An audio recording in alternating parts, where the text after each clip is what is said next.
اس لیے نہیں ہوتے کیونکہ کوئی یہ فیصلہ نہیں کرنا چاہتا اور یہ جی ہمارا نہیں ہے اس میں, ہم رسپانسبلٹی نہیں لے رہے, ورنہ کیا وجہ بنتی ہے؟ نہیں, ڈیسائیڈ یہ کر لینا کہ بھئی یہ پلیئر اچھے ہیں, یہ کمیٹی ہوتی ہے, ایک کور ٹیم ہوتی ہے, وہ بولے یار کہ پلیئر جو سعد خان آ رہا ہے یا سعود شکیل آ رہا ہے یہ ہم 10 میچ دیں گے.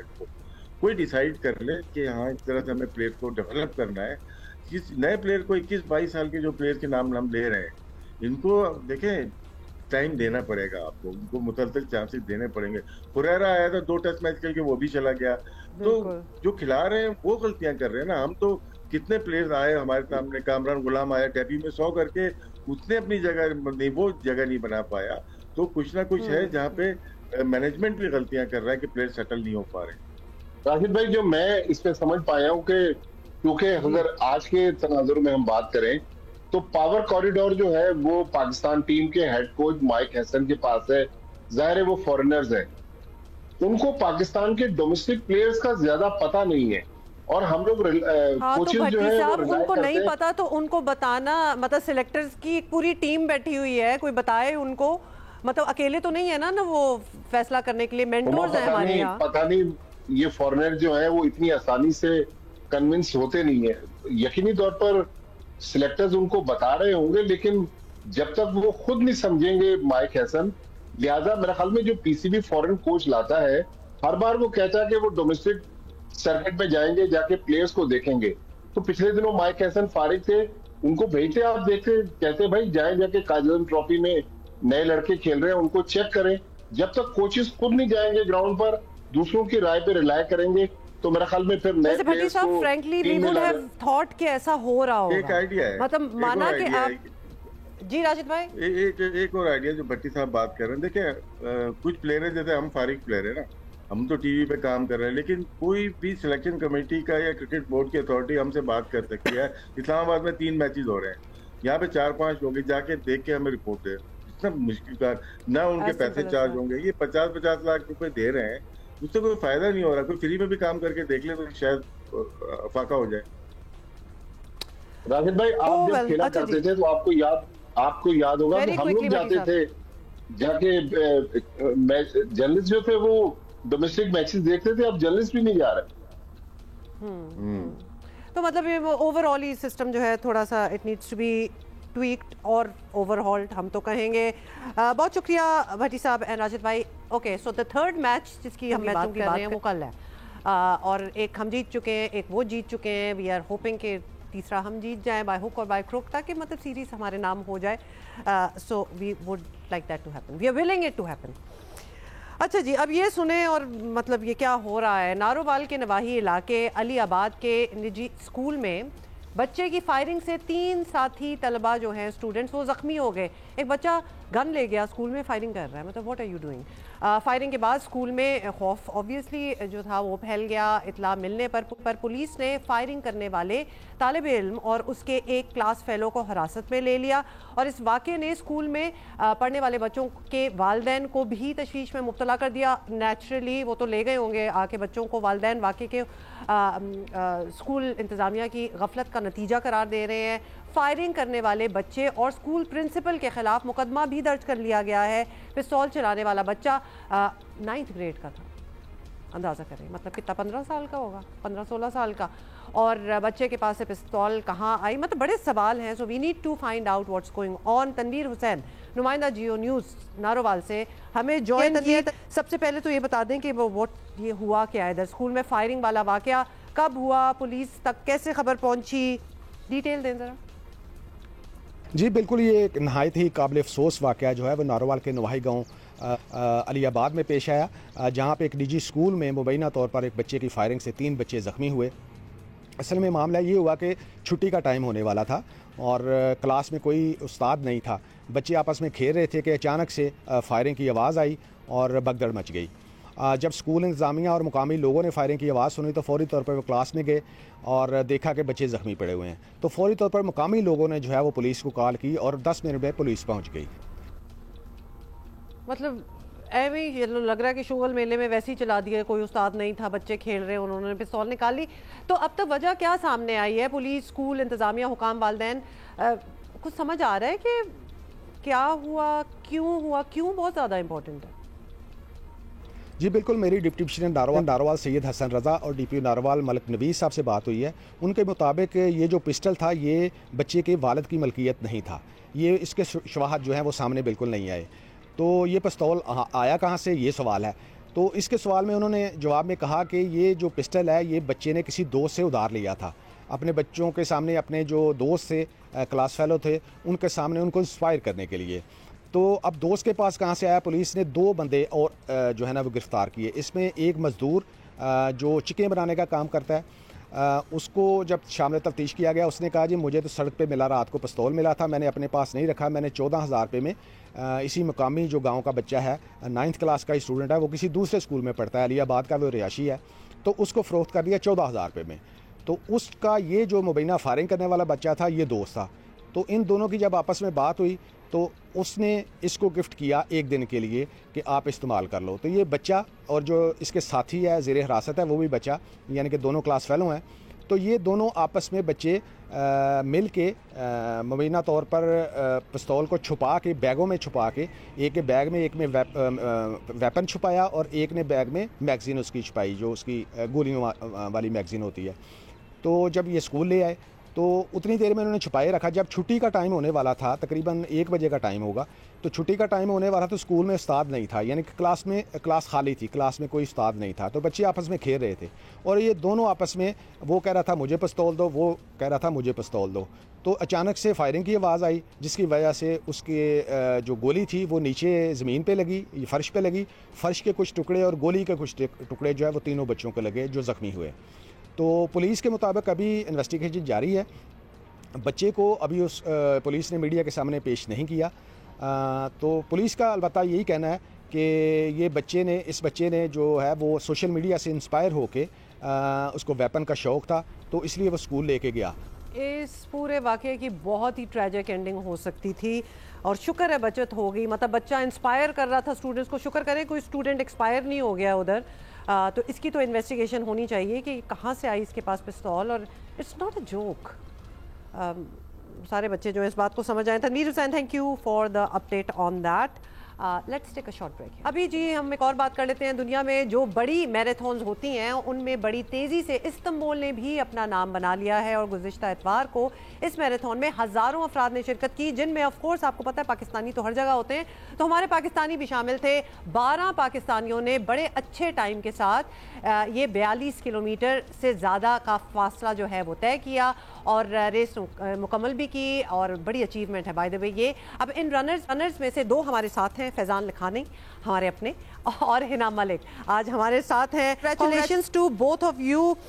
فیضان، سب سے پہلے تو آپ سے بات کر لیتے ہیں کیونکہ آپ کی journey in becoming a marathon runner ہم نے دیکھی ہے، ہمارے سامنے ہی شروع ہوئی اور ماشاءاللہ آپ استنبول تک پہنچ گئے. کیسا انوائرمنٹ تھا، کیسا رہا؟ بڑی زبردست وائب تھی. ہما پہلے تو تھینک یو. آج تجزیہ کار کی بجائے ایک اسپورٹس پرسن کی طرح یہاں بیٹھا ہوں تو ایک different feeling, but over all ایک ڈفرینٹ فیلنگ تھی. اور خاص طور پہ اسٹارٹ لائن کی ایک الگ ایموشنز تھے، لیکن جو ایموشنز میری پیک پہ تھے وہ فنش لائن قریب کہ جب پہنچا اس فنش لائن کے قریب کوئی میں 1.5-2 کلومیٹر تھا، وہ ساری میموریز ریکال ہو رہی تھی کہ پچھلے 1 سال میں کیا کیا ہارڈ شپس، ہرڈلز اور کس طرح میں نے اپنے آپ کو ٹرانسفارم کیا اس پورے 1 سال کے دوران. تو وہ بڑا ایک ایموشنل مومنٹ ضرور تھا، بٹ وائب بڑی شاندار تھی. پورا شہر ایک فیسٹیوٹی کے ماحول پہ تھا استنبول میں اور ہر کوئی سیلیبریٹ کر رہا تھا اس استنبول میراتھن کو. آئی ہوپ کہ ہم بھی ایک روز اسی طرح کی میراتھن کریں. کراچی میں میراتھن ہوتی ہے بٹ ایک وہی ماحول بنے جس میں شہر کی پوری انتظامیہ، ہر ادارہ شہر کا انوالو ہو، تو وہ ایک الگ ہی پھر مزہ دیتا ہے اس میراتھن کا. Absolutely, no doubt about it. اور ہمیں لگ رہا ہے ایسا کہ جتنے میراتھن رنرز ہو گئے ہیں پاکستان میں تو ہمارا بھی یہ سلسلہ جو ہے وہ شروع ہو جائے گا، ہے نا؟ آپ بتائیے، was it your first time اور ناٹ استنبول جیسی خوبصورت جگہ میں میراتھن نہ سے بھاگنا، اس کو کمپلیٹ بھی کرنا، quite an achievement? Thank you so much Huma. میری انٹرنیشنل تو یہ فرسٹ تھی، لیکن میں کراچی میراتھن 2025 میں نے جنوری میں رن کی تھی، وہ میری فرسٹ تھی. سو جیسے فیضان نے کہا کہ وائب امیزنگ تھی وہاں پہ. آپ کو ہر ایج گروپ کا وہاں پہ بندہ نظر آیا جو آپ کو چیئر اپ کر رہا تھا. اسکولس کے بچے اپنے بینڈس کے ساتھ کھڑے ہوئے تھے، بزرگ تھے، ینگ تھے، مطلب ہر بندہ اور آپ کو ایسے چیئر اپ کر رہا تھا. اور بہت امیزنگ وہاں کا کورس تھا، بہت مزہ آیا. اور فرسٹ انٹرنیشنل تھی تو اس کی ذرا فیلنگ بھی ڈفرینٹ تھی. اور کراچی ہوم ٹاؤن ہے تو ہوم ٹاؤن میں کرنا ایک الگ فیلنگ ہوتی ہے, آپ کو ایسے لگتا ہے آپ اپنے گھر میں بھاگ رہے ہیں, لیکن انٹرنیشنلی جو ہے اس کا ایک ڈفرینٹ سی وائب ہوتی ہے نا. ہمیں یہ بھی بتایا جا رہا ہے تو استنبول میرے حساب سے دنیا کا بہت ہی سب سے خوبصورت شہر تو ہے, لیکن اس کی ایک ایسٹ سائڈ ہے, ایک ویسٹ سائڈ ہے, تو بتایا یہی جا رہا ہے کہ ایسٹ ٹو ویسٹ یا ویسٹ ٹو ایسٹ پورا ہی مکمل میراتھن جو ہے وہ کور کیا ہے. تو آپ ایشیا سے یورپ جا رہے ہیں کہنے کو, اور یورپ سے ایشیا آ رہے ہیں. How did that feel? Exactly وہ بہت امیزنگ فیلنگ تھی کہ جب آپ اس باسفورس برج کو جو ہے وہ صرف آپ اپنی گاڑی پہ ہی یا کسی اسی پہ ہی کراس کرتے ہیں, اور آپ جب اس کو رن کرتے ہوئے کراس کر رہے تھے, اور وہ والی فیلنگ وہ صرف ایک آپ میراتھن میں ہی کر سکتے ہیں, وہ نارمل آپ نہیں کر سکتے. وہ بالکل ایک ڈفرینٹ فیلنگ تھی. اور یو آر رائٹ کہ وہ وہاں کا جو ہے بیوٹی وہاں کی, وہ آپ پھر خود دیکھتے ہو رن کرتے ہوئے, ڈفرینٹ چیزیں ہر طرح کا آپ کو نظر آتا ہے. ایشیا سائڈ بھی دیکھی, پھر دوسری وہ ویسٹرن سائڈ بھی دیکھی, تو وہ امیزنگ تھا, مطلب بہت مزہ آیا. دنیا کی واحد میراتھن ہے جو دو کانٹیننٹس کے درمیان ہوتی ہے, ایشیا اور یورپ کے درمیان. انفیکٹ یہ جو ہمارا میڈل ہے اس میں بھی لکھا ہے انٹر کانٹیننٹل رنر. تو آئی مین یہ ایک الگ ہی ایک پراؤڈ فیلنگ ہے کہ ایک کانٹیننٹ سے دوسرے کانٹیننٹ تک رن کیا, تو یہ بھی it's a very rare thing actually. Exactly, ورنہ تو پورے شہر میں خود ہوتی ہے. اچھا فیضان, یہ بتائیے گا کہ کیا تیاری آپ نے, کوئی ایکسٹرا تیاری کی موسم کو بھی مد نظر رکھتے ہوئے, because it is now towards the colder side in Istanbul as well, تو کیا آپ کی تیاری تھی؟ دیکھیں, ہم نے بیسیکلی جو کراچی میں ہم نے تیاری کی تھی, ہمیں کراچی میں استنبول جیسا ویدر نہیں میسر ہوتا, نہ ہی استنبول جیسے ہمیں کورسز ٹریکس یہاں پہ میسر تھے. استنبول میں بڑا ایلیویشن بہت زیادہ تھی as compare to Karachi. Karachi میں موسٹلی ہم نے فلیٹ جو روڈز ہیں اس پہ ٹریننگ کی, اس پہ ہم دوڑے. ہم نے ایکسٹریم, کیونکہ جب یہ ونٹرز میں ہونی تھی, لیکن ہمارا پورا ٹریننگ کا پیریڈ جو تھا وہ سمرز کا گزرا ہے. ہم نے ایکسٹریم ہیٹ میں ٹریننگ کی, گرم ترین موسموں میں ٹریننگ کی. بٹ ہنا بھی ہمارے ساتھ ہوتی تھی, ہمارے ساتھ دیگر کولیگز جو ہمارے ساتھ وہاں موجود تھے, صدف تھی, مہوش تھی کراچی سے, اور کامران صاحب تھے, اور لوگ بھی کراچی سے موجود تھے. ہم صبح 4 بجے اٹھ کے ڈی ایچ اے فیز 8 کی سڑکوں پہ ٹریننگ کیا کرتے تھے. جب ہمیں ایلیویشن کی ٹریننگ کرنا ہوتی تھی تو ہم پھر کھڈا مارکیٹ کی طرف, جہاں تھوڑی سی چڑھائی آپ کو 50-60 میٹر کی ملتی ہے, تو وہ ایک ہمیں اتنی زیادہ وہ روڈز, وہ سرفیسز, اس طرح کی ایلیویشن ہمارے پاس نہیں تھی. بٹ پھر بھی جو سہولیات میسر تھی اس کے مطابق ہم نے ٹریننگ کی. اور آئی ایم گلیڈ کہ پاکستان سے تمام لوگ جو ٹریول کر کے گئے, اور خاص طور پہ جو ہمارے اسلام آباد کے 2 کولیگس تھے, انہوں نے بڑی اچھی وہاں پہ رن کی, مبارز اور مشتبہ نے. تو اوور آل بڑا اچھا, ایک سب کے لیے ایک اچھا تجربہ رہا, اور سیکھنے کو بہت کچھ ملا یہاں پہ. زبردست. ہنا فائنلی یہ بتا دیں کہ اکثر ہم نے دیکھا ہے جب میراتھن رن کر رہے ہوتے ہیں, کوئی بھی جاتے ہیں, they are running for a cause, تو کچھ نہ کچھ کاز ہوتا ہے جس کو ہائی لائٹ کیا جاتا ہے. obviously I know کہ آپ کا پہلا یہ انٹرنیشنل ایکسپیرینس تھا of a marathon, so this was solely for yourself, for the experience, or you had a cause involved as well? cause in fact یوں کہہ سکتے ہیں کہ میں نے اپنی رننگ کی جو جرنی اسٹارٹ کی ہے, میں نے 41 ایئرس کی ایج میں اسٹارٹ کی ہے, جب میرے بچے دونوں یونیورسٹی پہنچ گئے. سو میں یہ بھی میسج دینا چاہتی تھی کہ لائف میں آپ کبھی بھی یہ نہیں ہو سکتا کہ آپ مطلب وہ کوئی ایج کی لمٹ نہیں ہے, آپ کبھی بھی اسٹارٹ کر سکتے ہیں. بیکاز جیسے مجھے پتہ ہے میرے پاس ٹائم ہے, میں اپنے آپ پہ, سو یو کین سے کہ یہ ایک ان لوگوں کے لیے, ان فیمیل اور اسپیشلی جو ہاؤس وائفز ہیں ان کے لیے ایک میسج ہے کہ آپ کچھ بھی کر سکتے ہیں. ضروری نہیں کہ صرف آپ ایک ہاؤس وائف ہیں, آپ اگر کہیں ورکنگ لیڈی نہیں ہیں, کوئی کام نہیں کسی آرگنائزیشن میں کرتے, تو آپ کچھ نہیں کر سکتے.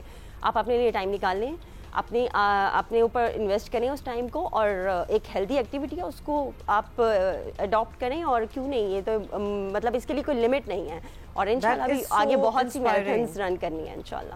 زبردست. مطلب اس سے بڑا کاز کیا ہو سکتا ہے, اپنے آپ کو بھی, اپنی ایبلٹی کو بھی ایکچولائز کرنا. Congratulations both of you, and thank you so much for being with us, Hina Malik and فیضان لکھانی. اور آئی ایم شیور یہاں رکیں گے نہیں, ابھی اور بہت میراتھنز ہوں گی جن میں یہ جائیں گے. Let's take a break here, I will be right back.